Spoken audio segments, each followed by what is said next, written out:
देवताय नमः. मागील अध्याय कथासुरचा परिणित श्री गणेश श्री सद्गुरु रामचंद्र पूर्णपुरुष कथा रसवदवी पुढे. एकदा पितामह भीष्म नीती मोक्ष आणि धर्म यांचे गोहित गोह्य परम विवेचन करते झाले. तदा प्रथम पांडव युद्धवीर भीष्मादेवनी नमस्कार. शिव महिमा सांगावा सविस्तर म्हणून मी प्रार्थना करीत असे. धर्मासी मंदिर देवव्रत जो असुनी सर्वव्याप्त नेत्रासी नाही गोचर होता तया असमर्थ मी वर्णवया. तथापि साक्षात नारायण भूवरी होनी अवतीर्ण जन्माला रुक्मिणी रमण जो श्रीकृष्ण देव उपस्थित तो शिवरय रहस्याचा भेद कथन करील निर्विवाद निर्विचारे मतिमंद शिवतत्व जाणावया. आपण बघितलं की मागची कथा जी आलेली आहे ती यांनी इथं सांगितलेले की गजानन यांचा विवाह आणि तो आपण परवा घेतला होता. आणि या ग्रंथांचा अभ्यास करत असताना काल आपण जसं बघितलं की त्रिपुरासुराचा वध भगवान शिवानी केला. तर हा जो देवाचा संघर्ष आहे या संघर्षाला रामचंद्र महाराजांनी अपौरुषीय संघर्ष असं म्हणलेलं आहे. देवाचा असलेला संघर्ष अपौरुषीय संघर्ष आणि मानवाचा असलेला संघर्ष हा पौरुषीय संघर्ष जो रामाने दिला आणि जो भगवान श्रीकृष्णांनी दिला त्याला पौरुषीय संघर्ष असं म्हणता येईल. आणि या रामायणाचा आणि महाभारताचा आम्हाला शिकवताना महाराजांनी मोठं सुंदर पद्धतीने विवेचन असं केलेलं होतं की एवढं मोठं सामर्थ्य असताना सुद्धा मी चमत्काराशिवाय जगलेला राम आणि चमत्कार करून जगलेले भगवान श्रीकृष्ण यांचा अभ्यास. एक होते एक पत्नी तर दुसरे त्यांना 16 सहस्त्र 108 स्त्रिया. अशा प्रकारचं दोघांचं चरित्र. रामाने जो संघर्ष केला तो त्याच्या राज्याच्या बाहेर पडून केला. आपल्याला माहिती आहे की 14 वर्ष वनवासात गेल्यानंतर मग कसं काय रावणाने येऊन सीताबाईचं हरण केलं आणि तदनंतर पुढे कसे ते लंकेपर्यंत जाते झाले. श्रीरामपूरच्या त्या मूर्ती प्रतिष्ठापनेच्या वेळेस परमपूज्य विष्णू महाराजांनी मोठा छान विषय समजून सांगितला होता की रामाच्या जागेवर जर कधी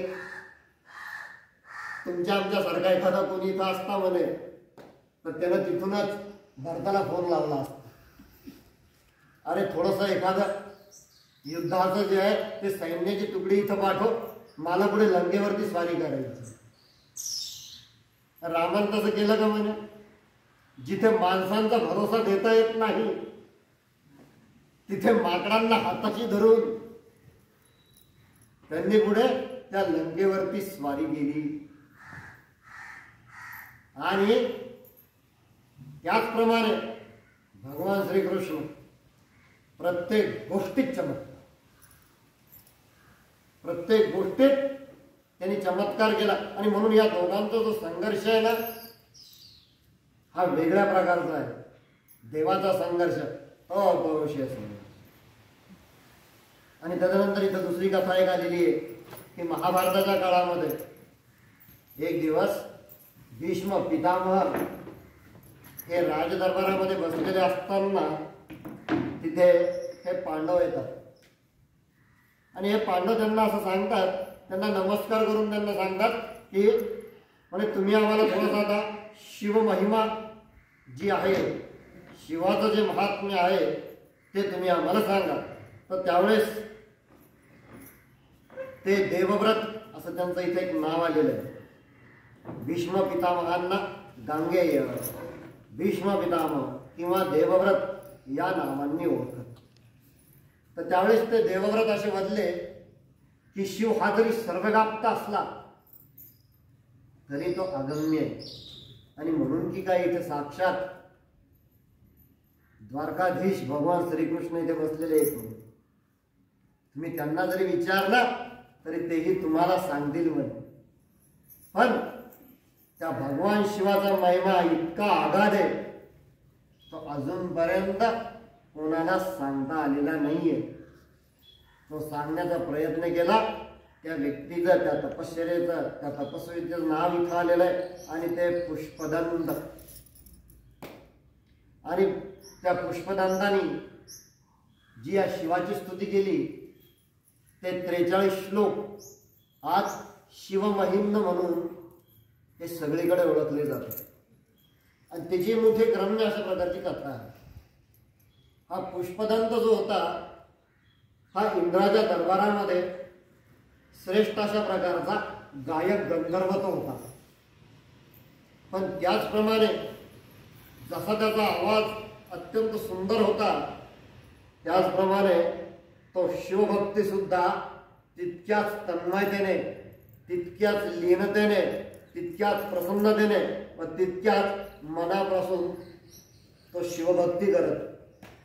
नित्य त्याची सवय होती की शिवोपासना झाल्याशिवाय तो बाकी इतर कुठल्याच कामाकडे तो वळत नसत. नित्यच होऊन गेलेलो.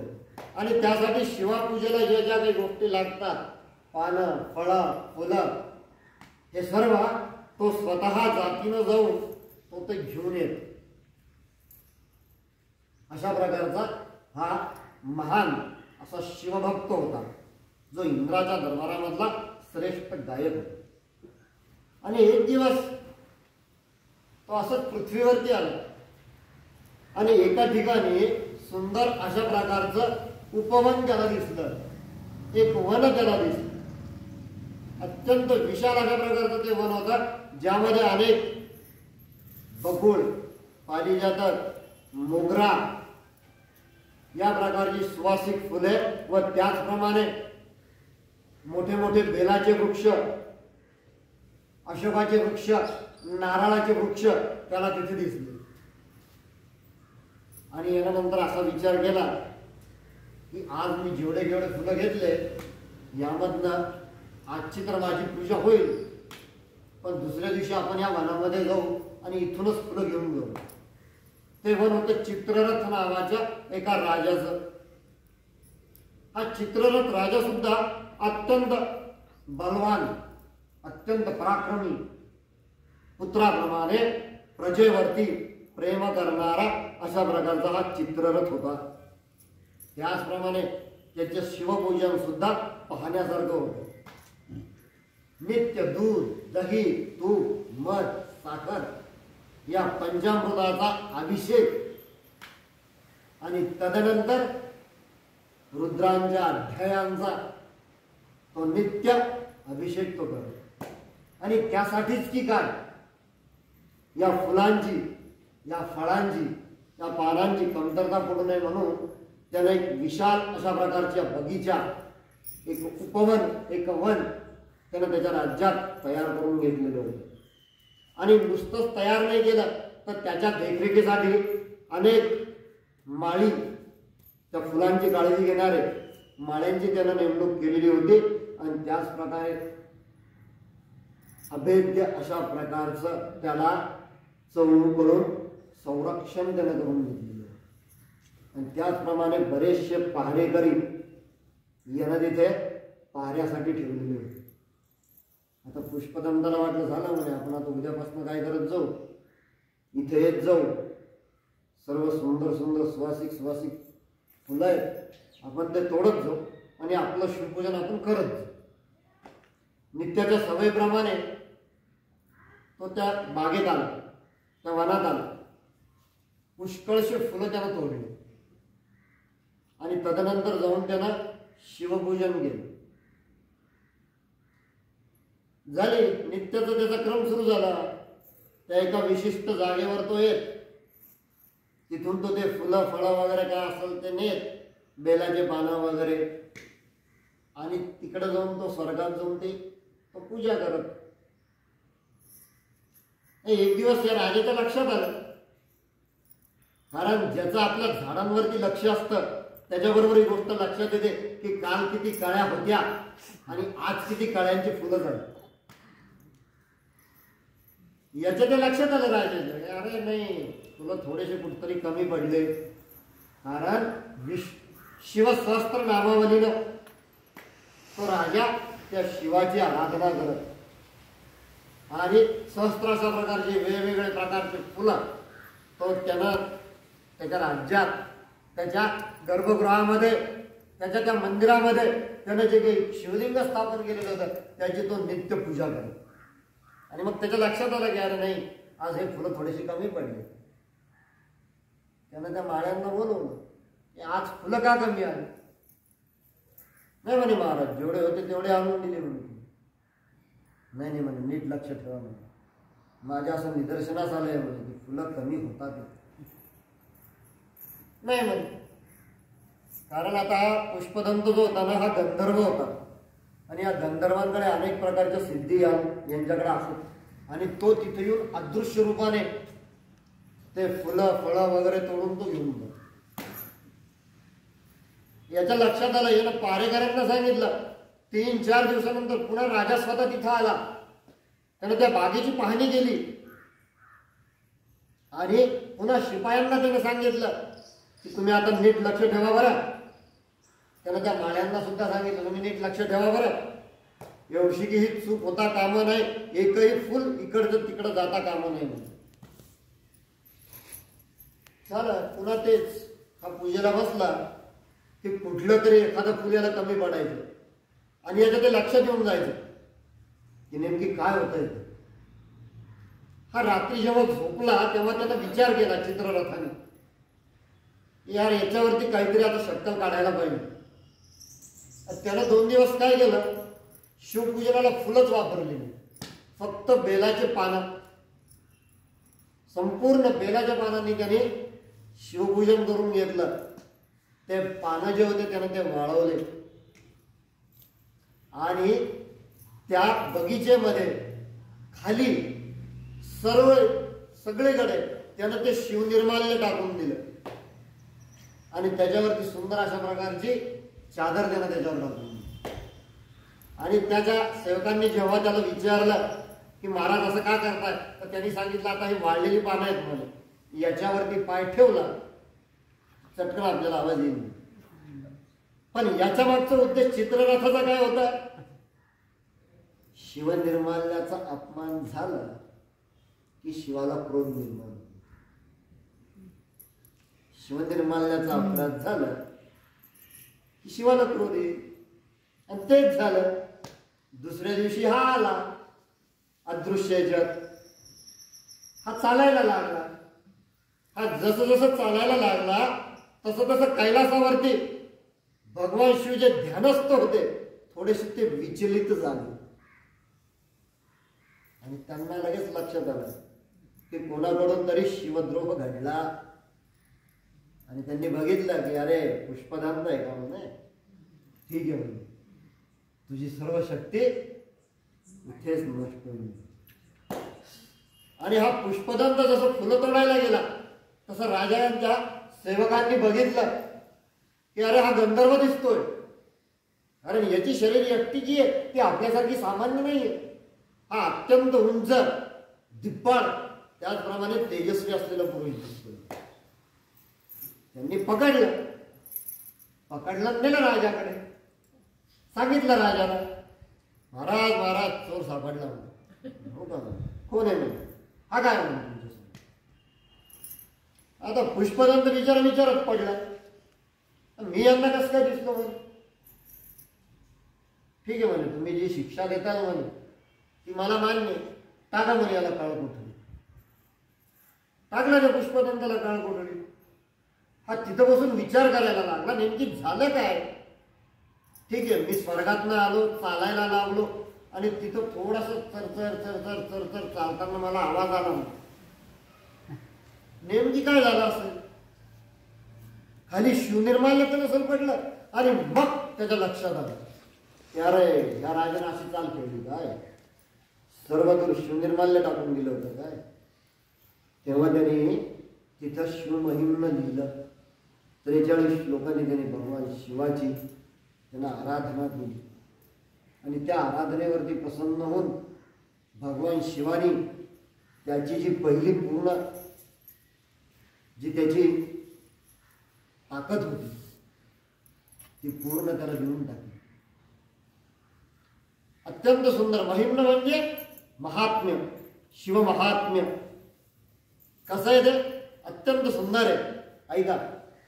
हरि ओम ओम महिम्न पारंते परमविदुषो यद्य सदृशी स्तुतिर ब्रह्मादीनामपि तदस्सन्नास्त्वयि गिरः अथावाच्य सर्वस्वमतिपरिणामावधि गृणन् मवापेशस्तोत्रे गर्निरपवाद परिगरः अतीत पंथानन्तवच महिमापन्मनसयो अतद्व्यावृत्यायञ्चकितमभिदत्त श्रुतिरपि सकस्य स्तोतव्यः कतिविधिगुणः कस्य विषयः पदे त्वर्वाचीने पतितनमनः कस्य न वचः.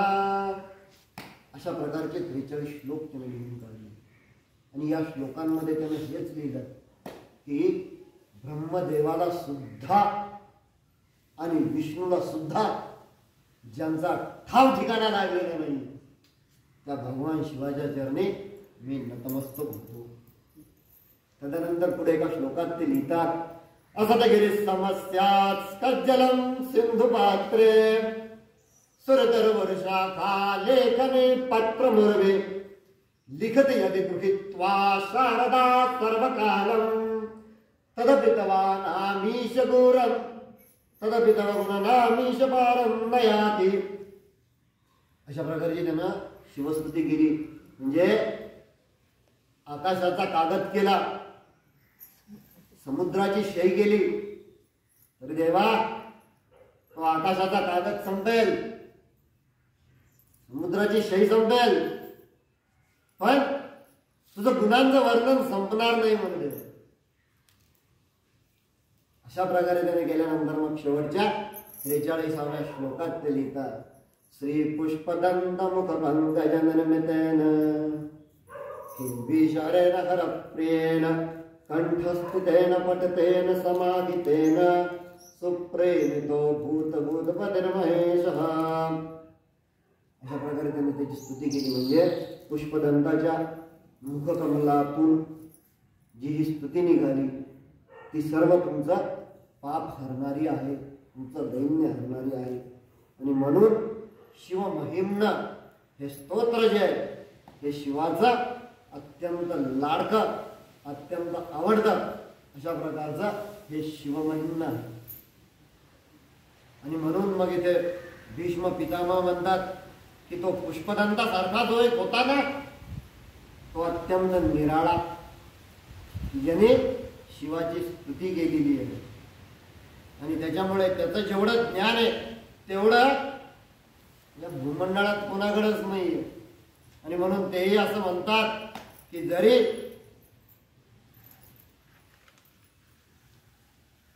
पंखात ताकद असेल आणि जरी वायूच्या गतीने तो खग उडत असेल त्याप्रमाणे तो भगवान शिव.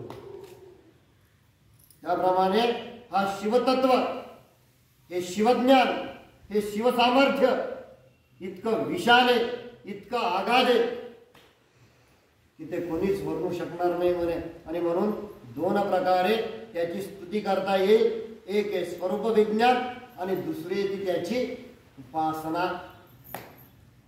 मी परवाच सांगितलं की ज्यावेळेस आपल्याला गुरूंचा अभ्यास करायचा असतो तेव्हा 2 प्रकारे आपण गुरूचा अभ्यास करू शकतो. एक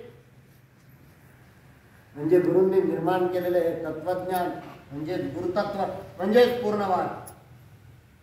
आणि गुरूंच्या स्वरूपाचा अभ्यास म्हणजे स्वरूप म्हटलं म्हणजे ते क्षितिजासारखं असतं. तुम्ही कितीही पुढे गेलात तरी ते संपत नाही. आणि स्वरूपाचा थोडाफार का होईना जर आपल्याला अभ्यास करायचा असेल ना तर त्याच्यासाठी या 350 मंदिरांचा आपल्याला अभ्यास करावा लागेल.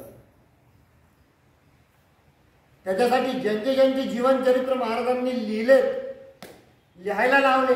का लिहायला लावले? कारण त्यातून महाराजांच्या स्वरूपांचं आपल्याला दर्शन होणार. जेव्हा आम्ही निराश असतो, जेव्हा कुठलाच मार्ग आपल्याला दिसत नाही त्यावेळेस एक जरी जीवनचरित्र तुम्ही काढून वाचलं ना तर फ्रेश मिळतो आपल्याला. अशा प्रकारचे महाराजांनी हे शिष्यांचे जीवनचरित्र लिहिणारे एवढे अलौकिक अशा प्रकारचे महाराज आहेत ज्यांच्या ग्रंथाला शिष्यांनी प्रस्तावना लिहिली. नवे नवे ज्यांनी शिष्यांचं महत्व वाढवलं त्यांची चरित्र छापून, आणि त्या चरित्रातून तुम्हाला आम्हाला काय मिळणार आहे तर जगण्यासाठी तो प्रेश मिळणार की कुठल्या अवस्थेत ते जगले. आणि म्हणून बापूसाहेबांचंच उदाहरण मी तुम्हाला दिलं होतं की महाराजांना गेले विचारायला की आता कानूर सोडू का.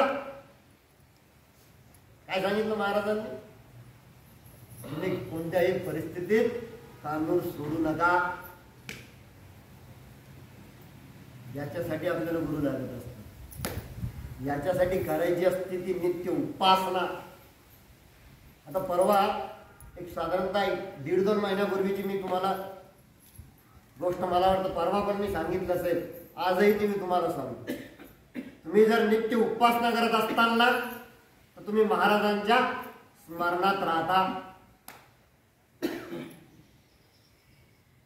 नित्य जर तुम्ही उपासना करत असताल, आणि म्हणून उपासनेसाठी लागते ती स्मरणी.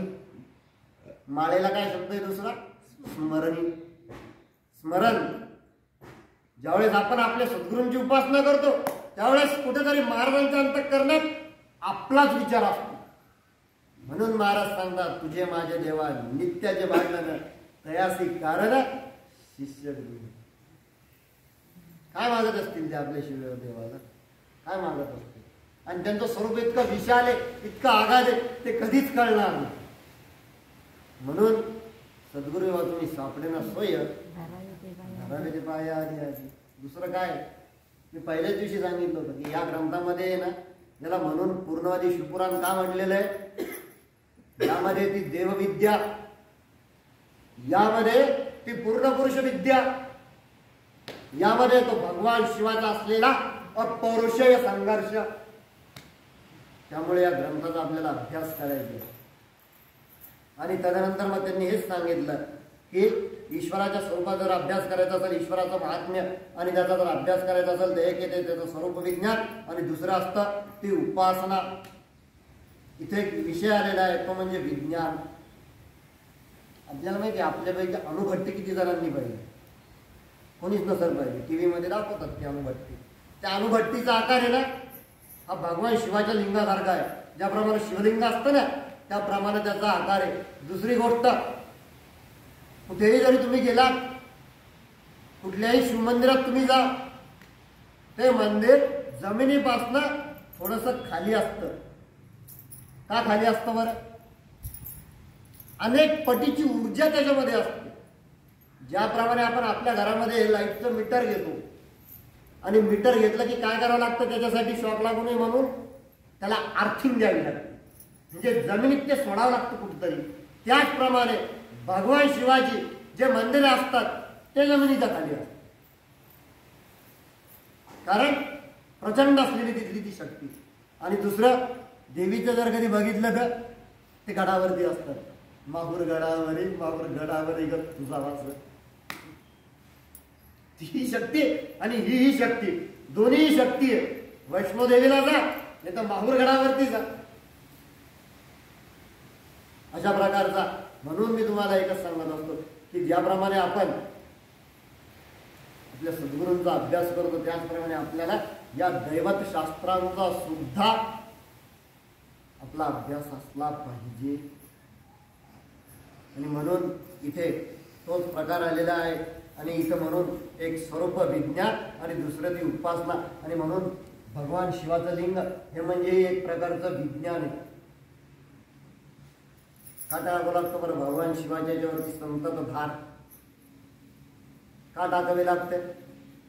कारण त्यानं हलाहल पिलं होतं, आणि ते हलाहल कुठं ठेवलं त्याने? कंठात. म्हणून काय नाव पडलं त्याचं? नीळकंठ. त्याच्यापासून आपण काय शिकायचं? कितीही राग आला तोंडातून बाहेर नाही पडला पाहिजे, किती राग येऊ दे. याला जीवन जगण्याची कला असं महाराज म्हणतो.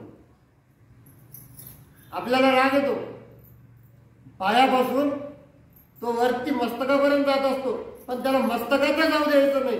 आणि तोंडाच्या वाटे सुद्धा त्याला बाहेर जाऊ द्यायचं नाही, त्याला ठेवायचं ते कंठात. आणि म्हणून म्हणतात महाराज, असं म्हणतात, महाराजांची एक आवडती उक्ती होती, एक आवडती म्हण होती, मुखश्रित मुलुकगिरी, म्हणजे ज्यानं जीभ जिंकली त्यानं जग जिंकली. आणि त्यासाठी महाराज आम्हाला नेहमी शिवरायांचं उदाहरण देतात. कशी माणसं जोडली शिवरायांनी, एक एक माणसं हाताशी धरून. आणि थोडंसं एक तुम्हाला शिवचरित्रातलं एक उदाहरण देतो. गड आला पण सिंह गेला. झालं, गड आला, सिंह तर गेला, घरी रायबाचं लग्न निघालं. आणि रायबाच्या लग्नाला सर्व त्या गडावरची रहिवासी आणि त्याचप्रमाणे सर्व मावळे हे त्या लग्नाला गेले. आता एखाद्याच्या विवाहाला जायचं म्हणजे तुम्ही आम्ही कसं जातो, अत्यंत नटून थटून आपण जात असतो ना. आमचे महाराज जायला निघाले. सर्वात पहिले महाराजांनी काय केलं, काढला तो जिरवे टोप काढून गेला, काढली अंगावरची राजवस्त्र, काढले हातातले कडे, काढली गळ्यातली ती कवड्यांची माळ काढून ठेवली. आणि एका साध्या मावळ्यासारखा वेश महाराजांनी परिधान केला. आणि महाराज त्या रायबाच्या लग्नाला गेले. इकडे सगळीकडे चर्चा चालू होती, महाराज नाही आले, महाराज नाही आले, महाराज नाही आले.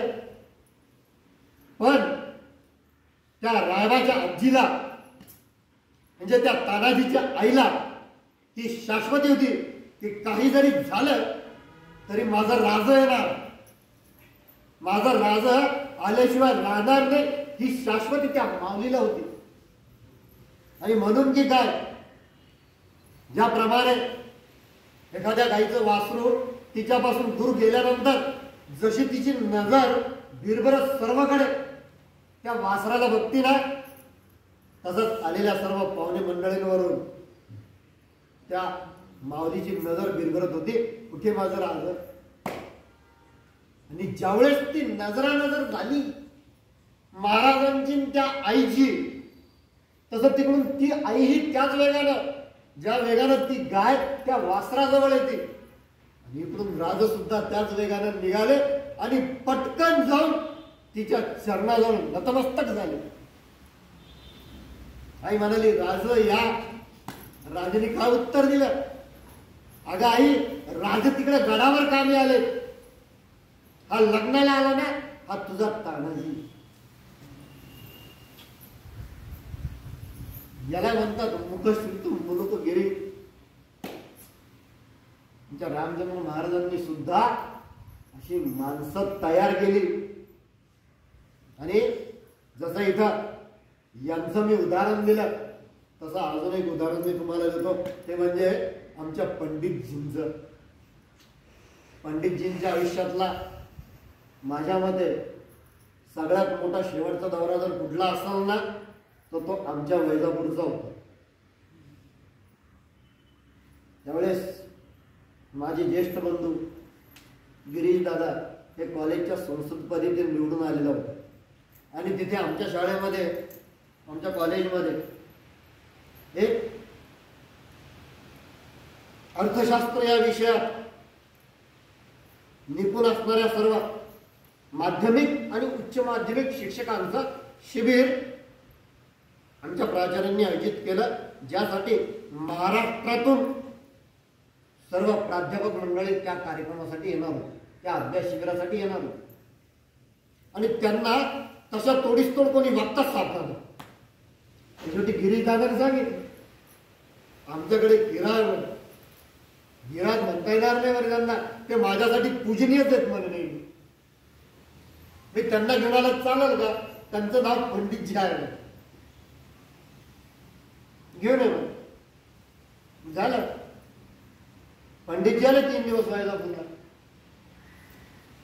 आणि पंडितजी, मी, गिरीश दादा आणि माझे बाबा, आम्ही जेव्हा त्या कार्यक्रमासाठी कॉलेजला गेलो आणि पंडितजी जेव्हा बोलायला उभे राहिले तेव्हा फक्त मोजून 4 ते 5 प्राध्यापकच समोर उभे होते त्या कार्यक्रमाला. आणि पंडितजींनी अत्यंत नम्रपणानं हात जोडून त्यांना असं सांगितलं, कारण आपल्याला माहिती पंडितजींचा वेश कसा होता, अत्यंत साधी राहणी, पांढरा शुभ्र धोतर, त्यावरती पांढरा शुभ्र नेहरू शर्ट आणि वरतून कोट आणि डोक्यामध्ये काळे टोपी. आता बऱ्याच शिक्षकांना वाटलं की बुवा ही जुनी व्यक्ती आम्हाला काय अर्थशास्त्र शिकवणार, आणि त्यामुळे फक्त 3-4 प्राध्यापकच तिथं होते. आणि पंडितजींनी जेव्हा बोलायला सुरुवात केली तेव्हा पंडितजी अत्यंत नम्रपणाने असं म्हणाले की मला फक्त 4 भाषा येतात म्हणून, एक मराठी, दुसरं इंग्रजी, तिसरं हिंदी आणि चौथी उर्दू. कोणत्या भाषेत बोलू सांगा म्हणे तुमच्याशी. आणि डिमांड अनालिसिस सारखा असलेला विषय, म्हणजे जे तुम्ही उत्पन्न करता त्याची असलेली मागणी तत्व, उत्पादकांचं असलेलं मागणी तत्व, असा विषय पंडितजींनी घेऊन त्यांच्या व्याख्यानाला सुरुवात केली. आणि एक माशे तिथं आले. जसं काल आपण इथं पाखंडवाद बघितला, हे माशे थोडे पाखंडवादी होते. देवा धर्मावर अजिबात त्यांचा विश्वास नव्हता.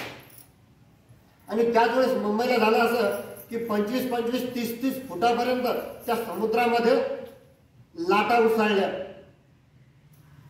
आणि निम्म्यापेक्षा जास्त मुंबई पाण्याखाली जाती की काय अशी भीती त्यावेळेस सगळीकडे पसरलेली होती. आणि मग त्या महाशयांनी पंडितजींना विचारलं की गाव म्हणे हे एवढं म्हणे ते मुंबईमध्ये पाणी घुसतंय म्हणे, तुमचा देव काय करतोय. त्यांनी डायरेक्ट पंडितजींना विचारलं. पंडितजींनी काय उत्तर द्यावं. पंडितजी तिथं असं बदले, देवाने का फक्त मनुष्य प्राणीच निर्माण केलं का म्हणे. हा समुद्र खालचे जे छोटे जीव होते म्हणे त्यांना ही जीवाची मुंबई करावीशी वाटली म्हणे. आले म्हणे ते मुंबई पाहायला. याला म्हणतात मुकशिस्त मुलुकगिरी, अत्यंत हजरजबाबी असे एक रत्न महाराजांकडे होते हो. आणि म्हणून आम्हाला करायचा तो त्यांच्या चरित्राचा अभ्यास. असे तो हिमाचल असं असलेलं व्यक्तिमत्व म्हणजे आमचे पंडितजी. पण कधी त्यांच्या वागण्यातून, त्यांच्या आचरणातून कधी आपल्याला असं दिसलं का. अत्यंत नम्र, अत्यंत शांत. मला एकदा आठवतं, विमल निवास जुनं ज्यांनी बघितलेलं आहे त्या विमल निवास मध्ये पंडितजी राहत होते. पंडितजींची उतरायची व्यवस्था तिथे दादांनी केलेली होती. आणि त्या दिवशी काहीतरी म्हणे पंडितजींना एक विंचू चावला. आता विंचू चावल्यावरती आम्ही तांडव करतो, दन दन दन दन दन दन, चावला चावला चावला चावला चावला चावला चावला चावला. पंडितजी शांत बसतो. एवढी गुरुवरती त्यांची निष्ठा. काय होणार नाही, दादा खरंच काही झालं नाही, फक्त तीर्थ घेतलं म्हणजे. असे पंडितजी होते. इतकी जबरदस्त त्यांची त्यांच्या गुरुवरती निष्ठा होती. आणि म्हणून हा शिव जो आहे हा सर्वत्र व्यापलेला आहे. आणि त्याची स्तुती ही ब्रह्मदेवाला, विष्णूलाही त्याचा ठाव ठिकाणा लागलेला नाहीये. त्याची स्तुती या पुष्पदंताने केलेली आहे. आणि म्हणून मग ते पुढे असं सांगतात भीष्म पितामह की एक त्याचा असलेला स्वरूप विज्ञान आणि दुसरं आपण करत असलेलो ते त्याची उपासना.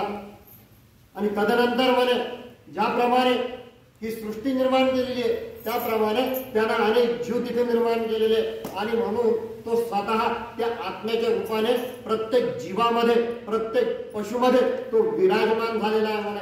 आणि तो पशुमध्ये विराजमान असल्या कारणानं त्याचं एक नाव पशुपतीनाथ सर्वांच्या ठिकाणी. आता मला एक सांगा, मोक्षाचा अधिकारी फक्त मनुष्यच आहे का. नाही. गजेंद्र मोक्षाची कथा सर्वांना माहिती. त्याचप्रमाणे पुराणांमध्ये टिटवी सुद्धा उद्धरून गेल्याची कथा आपल्याला माहिती आहे. आणि त्याचप्रमाणे राम सेतू बांधत असताना ती खार तर आपण आजही डोळ्यासमोर बघतोय. प्रत्येकाच्या डोळ्यासमोर ती खार होता येते. तिचा जसा खारीचा वाटा असतो तसा या पूर्णवादाच्या काळात कुठेतरी आपलाही खारीचा वाटा असावा. आणि तदनंतर ते पुढं त्या शिवाचं पूर्ण रूप जे आहे ते पूर्ण रूप ते त्यांना समजून सांगतात. शिवाचा जो महान आहे त्याचं एक नाव ईशान, श्री ईशान असंही एक आहे. तदनंतर दुसरं नाव जे ते तत्पुरुष ही त्याचं दुसरं नाव आहे. तिसरं नाव जे त्याचं ते अघोर रूप अशाही प्रकारचं एक नाव आहे. चौथं नाव जे त्याचं वामदेव स्वरूप हे त्याचं रूप आहे. आणि त्याच्यानंतर येतात ते सद्योजात हे पाचवं रूप आहे. आणि मग शिवाचं जे श्री ईशान, श्री ईशान हे जे नाव आहे ते प्राकृतिक भोक्ता असून त्याचा निवास जे आहे ते आकाशात असतं. द्वितीय जो असतो तो तत्पुरुष म्हणजे त्वचा, हस्त, स्पर्श, पवन इत्यादी मध्ये तो विराजमान असतो. तृतीय जे आहे ते अघोर म्हणजे जो बुद्धी तत्वामध्ये विराजमान असतो. आणि चौथं जे असतं ते हुताशन. चौथं जे असतं वामदेव, हे वामदेव आपल्या जिभेमध्ये